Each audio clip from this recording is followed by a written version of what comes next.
Guys, how are you doing? I hope you're doing well. Hope everything is good. Short video, this time, the occult and psychological health. So I think this is a useful topic for all of us, because if you work in the occult, psychological well-being, and I'm not talking about the standard definitions of psychological well-being, general health in the psychological domain is important when working with these entities. So what is psychological health in this context? I would say, as I just pointed out, I'm not talking about the standard definitions of psychological health. So a standard definition would be, for example, something like, does an individual work or function well on a social level? Does he have friends? Can he keep relationships? Does the person function on a cognitive level? So things like that, So this, to me, of course, while being important aspects of a person's life, or happiness is another one. Is the person happy? Is it emotional? Does the person have an emotional balance? Things like that. So this is all, I would say, this is all pretty much on the surface level. I think psychological well-being or psychological health in the occult, or when engaging in occult practice, is about the impressions coming from the unconscious self. So it is about your connection with your unconscious self. And the next point, directly related to that, is why do we need to care about that? So the connection to the unconscious self, when we work with these entities, or let's just exclude the entities for now. When you work in the occult, you are basically focusing on a form of self-development on some level. And then, for example, you may decide to introduce or solve certain parts of your life, or bring in certain entities at certain points in your life for specific purposes. When working on yourself in the context of self-development, some would even say self-evolution, progressing as a person, as a spiritual being, then you will be confronted with the deepest aspects of yourself, with the deepest unconscious aspects of yourself. And those of you who have been watching my content know also that I see the unconscious self as a door towards the spirit realm. So to engage with these spirits, you sink deep into the deepest layers of your unconscious self. And once you open that door, you can engage with these entities, or you have a, let's say, that's a doorway as it's like a communication channel with these entities. So why is psychological health important? Why is a connection with your unconscious self important when working with these entities? The reason is quite simple. These entities, as well as in the context of your own self-work, what gets pushed to the surface are unconscious aspects of yourself. So working on yourself, and especially when working with these entities, because these may produce more uncontrollable effects, so to speak, they bring things to the surface that may not that easy to handle at certain points, or they may generally not be easy to handle. That's why this connection to your unconscious self is so important. And what do I mean? What do I mean? Then maybe you may ask yourself, okay, what do I mean by having a connection with your unconscious aspects of yourself, or with your unconscious self? Specifically, I mean an openness to receive the imprints from the unconscious self, the impressions floating up to the surface, without getting overwhelmed, without triggering too much fear. A slight discomfort is perfectly fine, but if you find yourself in a situation when you cannot handle these impressions, this to me is an aspect, or is a symptom, a signal, showing the person that there are lots of unresolved conflicts. But the general idea is to be open towards these impressions and work through them. So I've made some notes regarding the symptoms that people may have when they have problems in this area. And one is of just feeling of being overwhelmed quickly. So this is one point I've just mentioned. Feeling overwhelmed quickly, increased levels of fear when working through these aspects of your life. Because essentially what we're doing, it is about life. It is about integrating aspects of your life, aspects of yourself that are connected to your current state in life. What else? Obsession is another point. You may be a spiritual person, but you may be really obsessed with the spirit world. You may even focus on that aspect of reality more than on your real in apostrophes, on your real life, and that can be a problem when you neglect your physical existence, so to speak, right? Obsession is an indicator of an imbalance on the psychological level.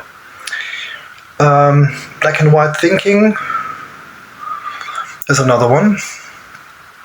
Black and white thinking, inability. So in this context, the first thing that springs to mind for me is an inability to integrate aspects of yourself. For example, you may see certain positive attributes of yourself and certain negative aspects of yourself.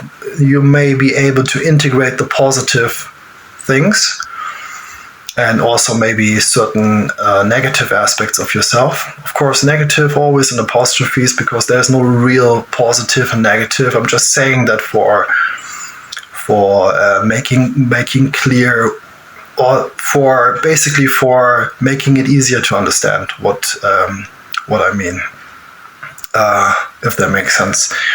So you may be able to integrate certain negative aspects about yourself, but may feel incapable of integrating other parts of yourself. So that may be, and these other parts, how do I put this? It's like accepting a certain truth about yourself while rejecting a surfacing truth that you don't really want to see, right? So it's like there's this knowing about yourself that there's something beneath the surface. You know more or less what it is, but it scares you so much that that you cannot look at it. And the same is actually true for the same is actually true for your deepest desires. So you may think, okay, in my life I want to achieve this, I want to do this and that, but maybe there are certain aspects that are also beneath the surface, things that you actually want so much that, or maybe so much that they even scare you. Because maybe you feel they're not socially accepted, maybe you feel you should not do certain things, things like that. So the desires that actually produce also a form of fear. And all of these things basically that we fear so much are pushed down into the unconscious self, are not floating, not really coming up to your conscious awareness, or are not entering your conscious awareness fully, or even if they do, you may decide to push them down again through what is called in psychology defense mechanisms. So the defense mechanism may just be several defense mechanisms. You can just read a book about general psychology. Defense mechanism could be like you say to yourself, "It's not true. It's not real." And then it's gone. It's back where this impression was coming from. It's the same as when working with an entity. You get an impression, and then you think to yourself, "That's not possible.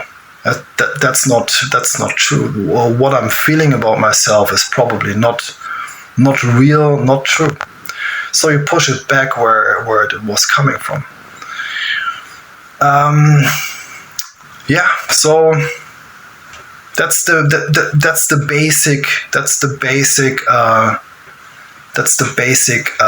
basic idea to integrate all experiences, to be able to integrate these experiences coming from the unconscious self. And what can you do about it? So what can you do to actually, if you know that this is an issue, you could. I mean, first thing is to know that this is happening, and then identify, get into a state more and more where you identify the circumstances where you push those surfacing fears back down into the unconscious self. Be more open towards these impressions. You could, for example, write them down. You could record yourself also. You could just pick up your mobile phone and record yourself doing that. You could also, for example, what you could do is, I mean, this is not therapeutical advice in any form, but you could integrate them in art, for example. You could engage in painting, or you can engage in music.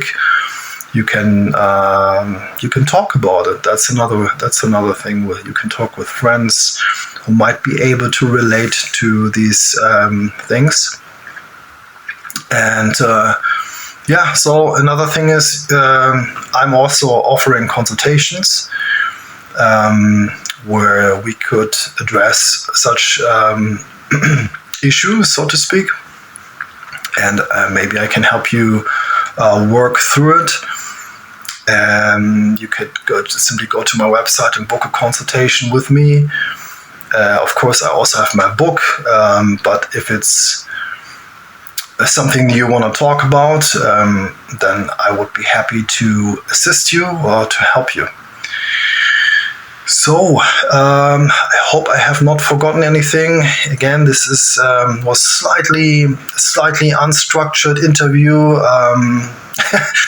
As you can see, my mind sometimes gets lost. Of course, it was not an interview, but sometimes recording yourself actually has this impression or has this feeling almost of being interviewed by some hidden observer looking at you. I hope that was not too unstructured. I hope probably got lost a couple of times. But as I said earlier in one of my videos, I'm reviving that skill to do these videos. I'm working on it. Well, let's say I'm not really working on it. I'm just doing it. So I'm doing it, and I try to doing these videos. I try to present to you the most authentic form of who I can be as a person. And I'm sure some of you recognize that. And with those of you who I connect with, then you could go forward and take a look at my services, for example, see if you can relate to my approach of life.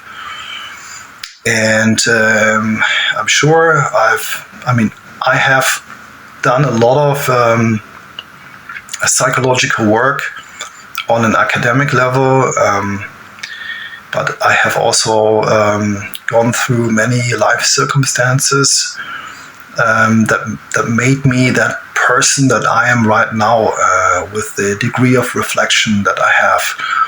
And so if you feel that I can support you on your journey, feel free to reach out. Simply shoot me an email, send me an email, go to my website, and send me an email, ask what you want, a consultation, and then we see from there. So guys, have a good one, and see you in the next video. Take care.